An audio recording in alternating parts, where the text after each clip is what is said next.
నమస్తే, welcome to Khyati connects. నేను మీ ప్రేమ్. 10 ఏళ్లు అధికారంలో ఉన్న గులాబీ బాస్ కి 2.5 ఏళ్ల ప్రతిపక్షం భారంగా ఉందా? పోరాడి కొట్లాడి తెలంగాణ సాధించిన గులాబీ పార్టీ ప్రజల పక్షాన నిలబడి పోరాటం చేయాల్సిన కేటీఆర్ ఎందుకింత ఫ్రస్ట్రేషన్ చూపిస్తున్నారు? రాజకీయాలంటే పూలపాన్పు కాదు, అదొక ముళ్ళ కిరీటం. నిన్నటిదాకా ఒక లెక్క, నేటి నుంచి మరో లెక్క అన్నట్లుగా గులాబీ దళపతి వ్యవహార శైలి మారిపోయింది. బీఆర్ఎస్ వర్కింగ్ ప్రెసిడెంట్ కేటీఆర్ చెప్పిన చిట్టినాయుడు ఎవరు? ఇప్పుడు ఆ కామెంట్స్ తెలంగాణ పాలిటిక్స్ లో హాట్ టాపిక్ గా మారాయి. కేసీఆర్ అంత సైలెంట్ కాదు, నా పవర్ ఏంటో చూపిస్తానంటూ చేసిన వ్యాఖ్యలతో వచ్చే సీఎం నేనే అని కేటీఆర్ హింట్ ఇచ్చారా అనేది ఇవాల్టి పాయింట్ ఆఫ్ వ్యూలో చూద్దాం.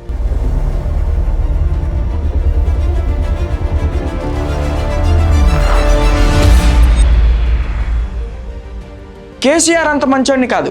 ఈ ఒక్క డైలాగ్ తో కేటీఆర్ తన ఫ్యూచర్ పాలిటిక్స్ ఎలా ఉండబోతున్నాయో చెప్పకనే చెప్పారా? కేసీఆర్ ఒక ఉద్యమ నాయకుడు. తప్పు చేసినా సరే తెలంగాణ బిడ్డలే కదా అని క్షమించే గుణం ఆయనలో ఉండొచ్చు. దెబ్బకు దెబ్బ, మాటకు మాట, కేసులకు కేసులు. ఇదే కేటీఆర్ కొత్త సిద్ధాంతంలా కనిపిస్తుంది. బీఆర్ఎస్ పార్టీలో ఒక తరం నుంచి మరో తరానికి నాయకత్వం మారుతున్న ఈ దశలో కేటీఆర్ 2.0 ఎంత అగ్రెసివ్ గా ఉండబోతున్నారో వర్ధన్నపేట మీటింగ్ ఒక శాంపిల్ మాత్రమేనని బీఆర్ఎస్ క్యాడర్ భావిస్తున్నారు. ఇప్పుడు అసలు విషయానికి వద్దాం. కేటీఆర్ చేసిన వ్యాఖ్యలు రాజకీయ వర్గాలకు హింట్ ఇచ్చినట్లు కనిపిస్తుంది. ఇక కేసీఆర్ ప్రత్యక్ష రాజకీయాలను దూరమైనట్లేనా?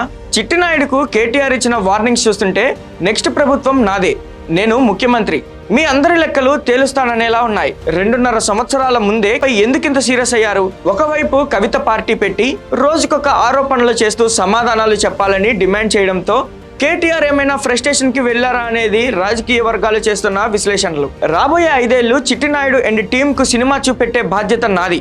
ఇది కేటీఆర్ చేసిన సవాల్. రాజకీయాల్లో పేర్లు పెట్టి తిట్టడం కంటే ఇలాంటి నిక్ నేమ్స్ తో టార్గెట్ చేయడం చాలా పవర్ఫుల్ వెపన్ గా మారింది. ప్రతిపక్షంలో ఉన్న నాయకులను సైకాలజికల్ గా దెబ్బతీయడానికి ఇలాంటి వ్యూహాలను వాడుతుంటారు.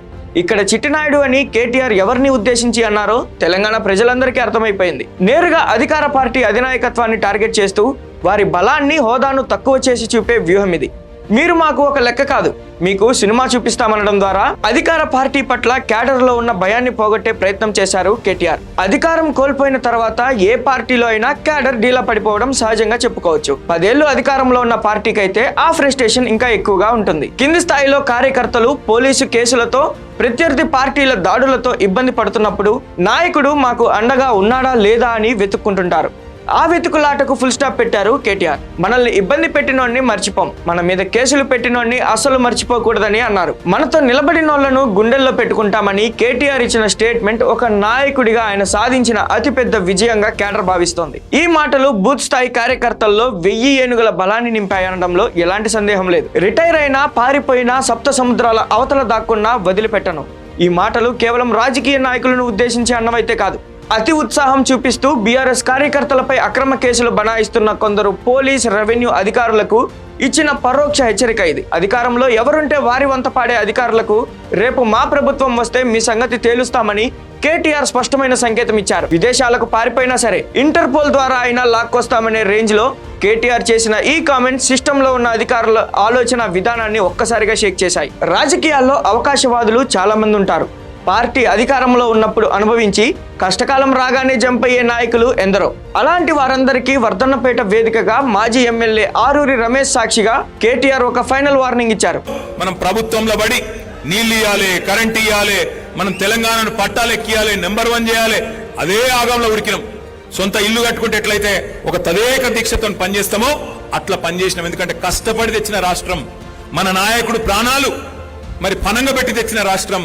ఈ రాష్ట్రాన్ని నవ్వేటోన్ ముంగట జారిపట్టేట్టు చేయొద్దు అని చెప్పి 10 ఏళ్లు తపస్సు లెక్క అభివృద్ధి యజ్ఞం చేసినాం. కానీ నేను మీకు మాటిస్తున్నా, వచ్చే 5 ఏళ్ళు అట్లుండదు. వచ్చే 5 ఏళ్ళు కార్యకర్తల అభివృద్ధి లక్ష్యంగా, కార్యకర్తలను మంచిగా చూసుకోవడమే లక్ష్యంగా పనిచేస్తాం. ఇదేదో మీ సప్పట్ల కోసం, ఇంకో దానికోసం నేను చెప్తలేను. నేను ఎందుకు చెప్తున్నా అంటే 25 ఏళ్లు నిండింది పార్టీ. ఇంకొక 25 ఏళ్ళు, ఇంకో 50 ఏళ్ళు పార్టీ ఉండాలంటే మూల స్తంభాలు మీరు, నిలబెట్టేది మీరు. నేనైనా, రమేష్ అన్నైనా మేము ఇక్కడ నిలబడి ఉపన్యాసం ఇవ్వగలుగుతామో, 100 మందిని కలవగలుగుతాం. కానీ గ్రామ గ్రామాన కేసీఆర్ గారి పేరు చెప్పి కేసీఆర్ గారిని గట్టిగా కాపాడుతున్నది, మాకు కొండంత విశ్వాసాన్ని ఇస్తున్నది మీరు. కాబట్టి వచ్చే 5 ఏళ్ళు నేను మళ్ళా చెప్తా ఉన్నా, వచ్చే 5 ఏళ్ళు ఏది మర్చిపోం. మనని ఇబ్బంది పెట్టినోని మర్చిపోం, మన మీద కేసులు పెట్టినోని మర్చిపోం, అట్లాగే మనతో నిలబడ్డోళ్ళని కూడా మర్చిపోము. తప్పకుండా నేను చెప్తున్నాను, కేసీఆర్ సార్ అంత మంచోనైతే కాదు. వచ్చే ఐదేళ్లు చెట్టినాయుడికి ఆయన బృందానికి సినిమా చూపెట్టే బాధ్యత నాది. పక్కా ఇడిసిపెట్ట. రిటైర్ అయినా, పారిపోయినా, సప్త సముద్రాల అవతల దాక్కున్నా ఎవడెవడైతే మా కార్యకర్తలను సతాయించిండో ఒక్కొక్కరిని లెంకులాడి దేవులాడి తెచ్చి మీ ముంగట నిలబెట్టే బాధ్యత నాది. వదిలిపెట్టే సమస్య లేదు. ఇది నేనేదో ఊరికే చెప్పట్లేదు, గుర్తు పెట్టుకోండి. కానీ మళ్ళీ రమేష్ అన్న వాళ్ళని తీసుకొని రావద్దు. అన్న వీడు మంచోడేనే అని మళ్ళీ తీసుకురావద్దు. వీడు మంచోడే అన్నా, మనోడే అన్నా అని రేపు పొద్దున వాళ్ళను మళ్ళీ పార్టీలోకి తీసుకురావద్దని కరాఖండిగా చెప్పారు. దీని అర్థం ఏంటి? బీఆర్ఎస్ పార్టీ తలుపులు అవకాశవాదులకు మూసుకుపోయాయని కేటీఆర్ డైరెక్ట్ గానే చెప్పారు. కష్టకాలంలో జెండా మోసిన కార్యకర్తకే రేపు భవిష్యత్తు అని కేటీఆర్ ఒక స్పష్టమైన లైన్ గీశారు. ఇది క్షేత్రస్థాయి నాయకుల్లో విపరీతమైన కాన్ఫిడెన్స్ ను పెంచింది. గతంలో తెలంగాణ రాజకీయాలు కాస్త హుందాగా ఉండేవి. యూపీ తరహాలో ప్రతీకార రాజకీయాలు తెలంగాణలో ఎంట్రీ ఇచ్చాయా అన్న చర్చ కూడా జరుగుతుంది. అధికారంలో ఉన్న వాళ్ళు ప్రతిపక్షాలను తొక్కేయాలని చూడటం, దానికి కౌంటర్ గా ప్రతిపక్షాలు రేపు మేము వచ్చాక మీ సంగతి చూస్తామనడం మనం చూస్తూనే ఉన్నాం. కేటీఆర్ మాటలు కూడా అదే స్థాయిలో ఉన్నాయి. ఒక్కొక్కరిని వెతికి పట్టుకొచ్చి కార్యకర్తల ముందట నిలబెడతాను అన్న డైలాగ్ వెనుక బీఆర్ఎస్ పార్టీ ఎంతగా అణిచివేతకు గురవుతుందో అర్థం చేసుకోవచ్చు.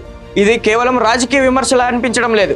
నాయకులు అధికారం తప్ప ప్రతిపక్షంలో ఉన్న జనం ఇచ్చిన తీర్పును స్వాగతించి ప్రజా సమస్యలపై పోరాటం చేయాల్సిన నాయకులు ఇంతలా ఎందుకు ఫ్రస్ట్రేట్ అవుతున్నారో అర్థం కావడం లేదు. అధికార పక్షం పెట్టే ఇబ్బందులు, కేసులతో కొత్త చిక్కులు తప్పవని భావిస్తుండటంతోనే ఇలాంటి డైలాగులతో జనంలోకి వెళ్లాల్సిన పరిస్థితి ఏర్పడిందని స్పష్టమవుతుంది.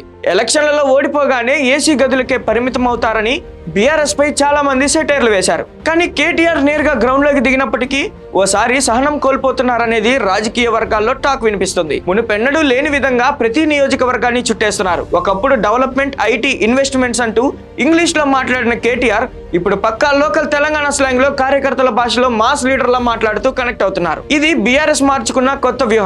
మాస్ లీడర్ గా ఎదగాలంటే ఏసీ గదులు కాదు, జనాల మధ్యలో గొంతు చించుకోవాలని కేటీఆర్ కు బాగా అర్థమైందని తెలుస్తోంది. మరి కేటీఆర్ ఇంతలా విరుచుకుపడుతుంటే అధికార పార్టీ సైలెంట్ గా ఉంటుందా? ఖచ్చితంగా ఉండదు. నువ్వు సినిమా చూపిస్తావా, మేమే నీకు అసలు సినిమా చూపిస్తామని అధికార పార్టీ నాయకులు కూడా కౌంటర్ అటాక్ స్టార్ట్ చేసే అవకాశం ఉంది. కేసులు, ఎంక్వైరీలు, అరెస్టులు మరింత పెరగొచ్చు. కానీ ఇక్కడే కేటీఆర్ ఒక మాస్టర్ మైండ్ ప్లే చేశారు. తన మీద, తన క్యాడర్ మీద ఎన్ని దాడులు జరిగితే అంతగా ప్రజల్లో సానుభూతి వస్తుందని ఆయన లెక్కలు వేసుకుంటున్నారు. దాడులను తన రాజకీయ ఎదుగుదలకు, పార్టీ పునర్నిర్మాణానికి పునాదిగా మార్చుకుంటానన్నారు.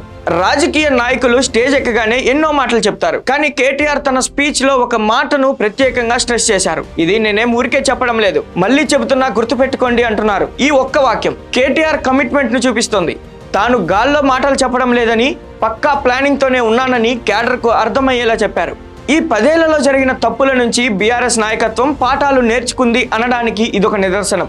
ప్రతి కార్యకర్త డేటాబేస్ ను తయారు చేయడం, వాళ్లకు అండగా లీగల్ టీమ్స్ ను పెట్టడం, ఇవన్నీ ఈ ప్లాన్ లో భాగమే. ఇక రాబోయే 5 ఏళ్లు తెలంగాణ రాజకీయాలు ఎలా ఉండబోతున్నాయి? కేటీఆర్ చెప్పిన ఆ సినిమా స్క్రీన్ ప్లే ఎలా ఉండబోతుంది? ఖచ్చితంగా ఇదొక పొలిటికల్ యాక్షన్ థ్రిల్లర్ లా మారబోతుంది. అటు అధికార పార్టీ 100 తప్పులు చేస్తే పట్టుకోవడానికి బీఆర్ఎస్ 1000 కళ్ళతో ఎదురు చూస్తుంది. ప్రజా సమస్యలపై పోరాటాలు, ధర్నాలు, అసెంబ్లీలో అరుపులు, ఇవన్నీ రాబోయే రోజుల్లో కామన్ కాబోతున్నాయి. చిట్టినాయుడు అండ్ టీం ప్రతి అడుగును ఎండగట్టేందుకు గులాబీ దళం కత్తులు నూరుతుంది. ఎక్కడ తప్పు జరిగినా అక్కడికి కేటీఆర్ వాలిపోవడం ఖాయం. మాటలు కోటలు దాటాయి, కానీ నీ చేతులు గడప దాటుతాయా అన్నది కాలమే నిర్ణయించాలి. కేటీఆర్ తన ప్రసంగంతో కార్యకర్తల్లో అయితే ఊపు తెచ్చారు, ఆవేశాన్ని రగిల్చారు. కానీ ఆ ఆవేశాన్ని రాబోయే 5 ఏళ్ల పాటు ఇలాగే కాపాడుకోగలరా? అధికార పార్టీ వేసే ఎత్తుగడలను తట్టుకొని నిలబడగలరా అన్నది $1 మిలియన్ ప్రశ్న. ఏది ఏమైనా వర్ధన్నపేట మీటింగ్ తో బీఆర్ఎస్ భవిష్యత్తు ప్రయాణానికి ఒక బలమైన పునాది పడింది. భయపడే ప్రసక్తే లేదు, వెనక్కి తగ్గేదే లేదు అని కేటీఆర్ ఇచ్చిన ఈ సైరన్ తెలంగాణ పాలిటిక్స్ లో సరికొత్త రికార్డులను సృష్టించబోతుంది. ఆ సినిమా క్లైమాక్స్ ఎలా ఉంటుందో చూడాలంటే మనం 5 ఏళ్లు వేచి చూడాల్సిందే. Thank you for watching Khyati connect.